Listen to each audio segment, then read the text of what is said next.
අයිබෝවන් ආමයක තුළ ඉන්න ෆ්ලයි විත් මී YouTube channel එකෙන් ගෙන තවත් වීඩියෝයක් එක. ඉතින් ඔයගොල්ලන්ගේ වැඩිම පිරිසක් ඉල්ලපු වීඩියෝස් වලින් තවත් එකක් තමයි හෙලිකොප්ටර්ස් ගැන කතා කරන්න කියලා. ඉතින් අපි නිතරම කතා කරන ඒවිෂන් ගැන මේ YouTube channel එකේදී ඉතින් හෙලිකොප්ටර්ස් කියන එකත් එක්තරා විදියකට අපේ සබ්ජෙක්ට් එකට අදාළ කාරණාවක්. හැබැයි මේක ගැන අපිට වැඩි කතා කරන්න වෙලාව නැහැ.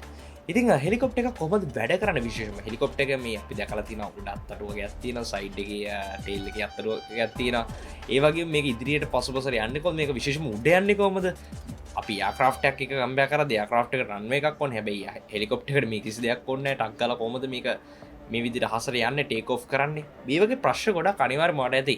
ඉතින් මේ වීඩියෝ අවසානයේදී හැම දෙයක්ම මම හිතනවා විසඳ ගන්න පුළුවන් වේවි කියලා. ඉතින් අද අපි කතා කරන හෙලිකොප්ටර්ස් ගැන. ඉතින් මේ වීඩියෝ ෂෙයා කරන්න ඕන දැන් දැනගන්න. ඒ වගේම ඔය එකතු වෙලා ශ්‍රී ලංකාවේ ඒවියේෂන් ගැන සිංහලෙන්ම කතා කරන Fly with me YouTube channel එකේ. ඉතින් අලුත් කෙනෙක් නම් මතක තුපල්ලා තියෙන රතු පාට subscribe button දැම්ම press කරලා එකතු වෙන්න අමතක කරන්න එපා.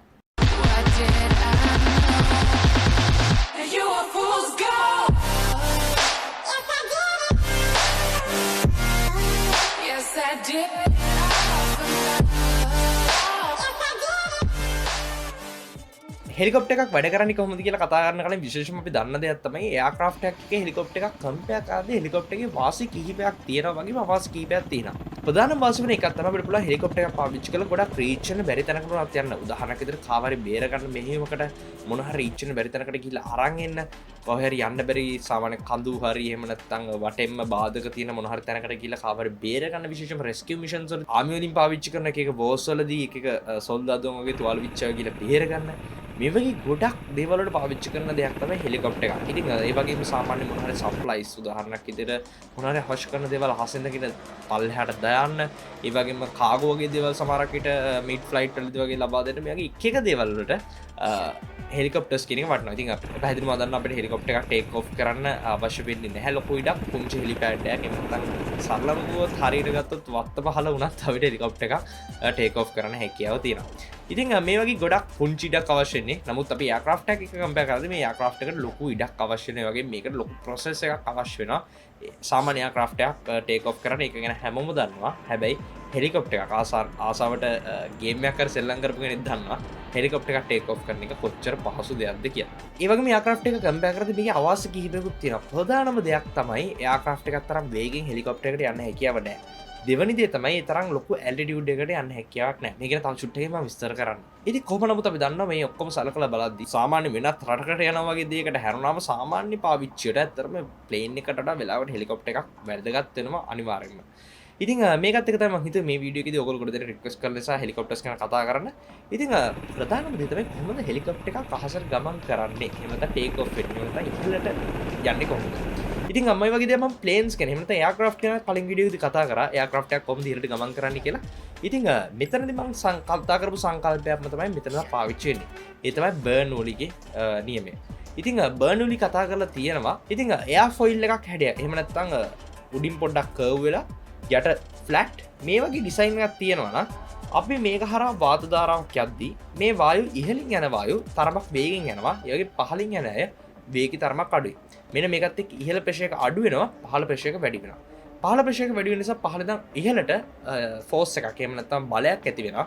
මෙන්න මේක නිසා තමයි ඉහළට එසවෙන්න පටන් ගන්නේ. සරලවම මේක තමයි බර්නෝලි ප්‍රමේයයෙන් කියලා තියෙන්නේ. ඉතින් බර්නෝලි ප්‍රමේය ගැන ඔයගොල්ලෝ සමහරකට ඉස්කෝලේදී ඉගෙන ගන්නවා ඇති. මම හිතන්නේ O level වලට A level වලට විශේෂයෙන්ම තියෙනවා ෆිසික්ස් වලට වගේ. ඉතින් මේ බර්නෝලි ප්‍රමේයෙන් කතා කරලා තියෙන දේම තමයි සරලවම ප්ලේන් එකේ වගේම හෙලිකොප්ටර් එකේ දෙකේම පාවිච්චි වෙන්නේ. ප්‍රශ්නයක් ඇති දැන් ප්ලේන් එක නම් අපි දන්නවා අත්තටුව බර්නෝලි ප්‍රමේයට අනුව ඒ හැඩයට තියෙන. හැබැයි හෙලිකොප්ටර් එක කොහොමද තියෙන්නේ? ඉතින් හෙලිකොප්ටර් එකේ අපිට බලා ගන්න බෑ බ්ලේඩ්ස්. මේ හෙලිකොප්ටර් එක ඉහළින් ඔයා දැකලා තියෙනවා වරම් හැම වෙලෙම රොටේට් වෙවි තියෙන මේ බ්ලේඩ්ස්. මේ බ්ලේඩ්ස් වල එයාෆෝයිල් එක හැඩයකට තමයි සකස් කරලා තියෙන්නේ. ඒ කියන්නේ අර මම කලින් කිව්ව බර්නෝලි ප්‍රමේය ඇප්ලයි කරන්න පුළුවන් විදිහ හැඩයක් තමයි මෙතන තියෙන්නේ.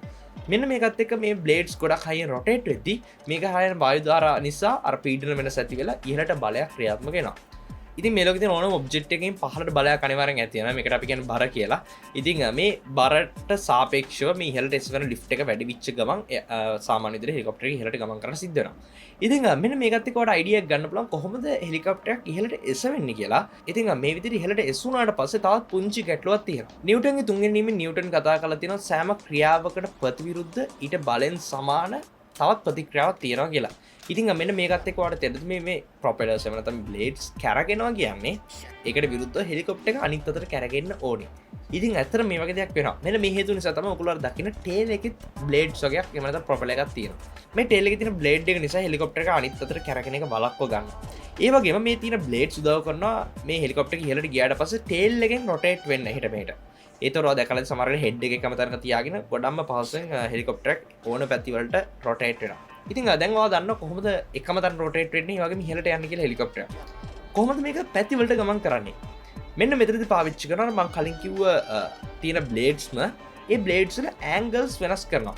ඒ කියන්නේ නිශ්චිත දිශාවකට උදාහරණයකට ඉදිරියට බලයක් අවශ්‍ය නම් පසුපසින් වැඩි ප්‍රෙෂර් එකක් ඉහළට යොමු කරනවා. ඒ කියන්නේ උදාහරණයක් විදිහට අපි පැති 4කට විතර අරගත්තොත් ඉදිරියට ගමන් කරනවා නම් පසුපසට එද්දී මේ තියෙන ප්‍රොපෙලර් එකේ ඇන්ගල් එක වෙනස් කරලා වැඩිපුර පීඩනයක් ලබා දීලා පීඩන වෙනස වැඩි කරලා මෙතනදී වැඩිපුර බලයක් ඉහළට යොමු කරන්න හදනවා. එතකොට අනිත් පැති වලට සාපේක්ෂව අනිත් පැති තුනටම සාපේක්ෂව පසුපස තියෙන ලිෆ්ට් එක වැඩි. මෙන්න මේ හේතු නිසා පසුපසින් වැඩිපුර ප්‍රමාණයක් ඉහළට එසවෙද්දී එයාක්‍රාෆ්ට් එකේ තියෙන සම්ප්‍රයුක්ත බලය ක්‍රියාත්මක වෙන යම් තාක් දුරකට ඉදිරිපසට. ඒක නිසා තමයි ඔයගොල්ලෝ දකින්නේ හෙලිකොප්ටර් එක ඉදිරියට යද්දී හෙලිකොප්ටර් එකේ තියෙන මූණු පැත්ත පහත් වෙනවා. ඒ වගේම හෙලිකොප්ටර් එක පසුපසට ගන්න ඕන නම් මූණු පැත්ත ඉස්සෙනවා. මේ විදිහට ඉස්සෙන හේතු තමයි අර මං කලින් කිව්ව විදිහට ඉදිරිපසින් වැඩිපුර බලයක් ඉහළට යොමු කරලා අනිත් පැති දෙකෙන් සාපේක්ෂව අඩු කරනවා. දකුණු පස්ස සහ වම් පැත්ත ගැන ඔයාලට තේරෙනවා. දකුණු පැත්තට යන්න ඕන නම් වම් පැත්තෙන් එන බලය වැඩි කරනවා. ඒ වගේම වම් පැත්තට යන්න ඕන නම් දකුණු පැත්තෙන් එන බලය වැඩි කරලා වම් පැත්තට දකුණු පැත්තට ඒ හෙලිකොප්ටර් එක ඇන්ගල් වෙලා තමයි මේක යන්නේ. මොකද මේෙද්දි සම්ප්‍රයුක්ත බලයක් ක්‍රියාත්මක වෙන්නේ ඒ අදාළ දිශාවට නිසා. I think මේ පේන වීඩියෝස් වලින් ඔයාලට ඒක තවදුරටත් එක්ස්ප්ලেইন වෙනම ඇති. මේ විතර ගොඩක් පස්සේ එකේ තියෙන හෙලිකොප්ටර් එකට ඉදිරියට පසුපසට හැම පැත්තටම ගමන් කරන්න. ඒ වගේම එකම තැන රොටේට් වෙන්න පවා. ඒත් එක්කම තවත් හෙලිකොප්ටර්ස් වලට විශේෂ දෙයක් කරන්න පුළුවන්. ඒ තමයි මේකට පුළුවන් උඩු යටිකුරු අතර උනත් ගමන් කරන්න. හැබැයි මේක ගොඩක් කරලා රෙකමන්ඩ් කරන්නේ නැහැ. හැබැයි මෙහෙමත් යන්න හැකියාවක් තියෙනවා. ඒත් එක්කම කෙනෙක්ට හිතන්න පුළුවන් මේ වගේ අත්තටුවට ඩැමේජ් එකක් වුණොත් එහෙම නැත්නම් මොකක් හරි වෙලා එන්ජින් එක ෆේල් වුණොත් හෙලිකොප්ටර් එකේ තියෙන මොනවා වෙයිද කියලා. ඉතින් මේකටත් ඇත්තටම හැකියාව තියෙනවා. මේ හෙලිකොප්ටර්ස් රයිඩ් කරන අය ට්‍රේන් කරනවා. කොහොමද නියමිත ගානට මේකේ තියෙන මේ බ්ලේඩ්ස් වල ස්පීඩ් එක තියාගෙන කොහොමද සේෆ් විදිහට ලෑන්ඩ් කරන්නේ එන්ජින් එක නැති වුණත්. ඒත් එක්කම තවත් හෙලිකොප්ටර්ස් වල මම කිව්වා අර ඇල්ටිටියුඩ් එක ගැන සම්බන්ධ දෙයක්. ප්ලේන්ස් වගේ ඉහළටම යන්න බෑ කියලා. මොකද ප්ලේන් එක සමහර අඩි 30000 40000ක් යනවා. නමුත් ගොඩක් වෙලාවට හෙලිකොප්ටර් එක අඩි 10000ක් තමයි උඩරම යන්න පුළුවන්.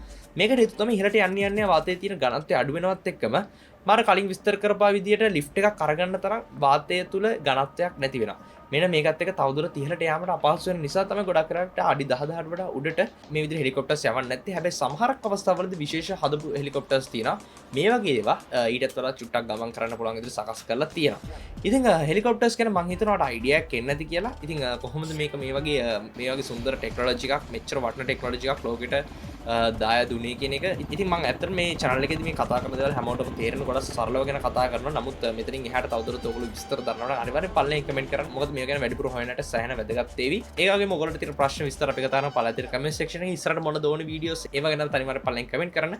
වීඩියෝ ෂෙයා කරන්න උදෙන් දැනගන්න මේ පළාතේ ඔබට subscribe button එක press කරලා එක තුනට ආට පුළුවන් fly with me YouTube channel එකේ ඉස්සරහටත් ගෙන මේ වගේ interesting aviation සම්බන්ධ stories facts වගේ දේවල් දැනගන්න. දිගටම ඉන්න fly with me YouTube channel එකත් එක්ක අපි ආයෙත් අලුත් වීඩියෝ එකක් ඔයගොල්ලෝ හැමෝටම සුබ දවසක්.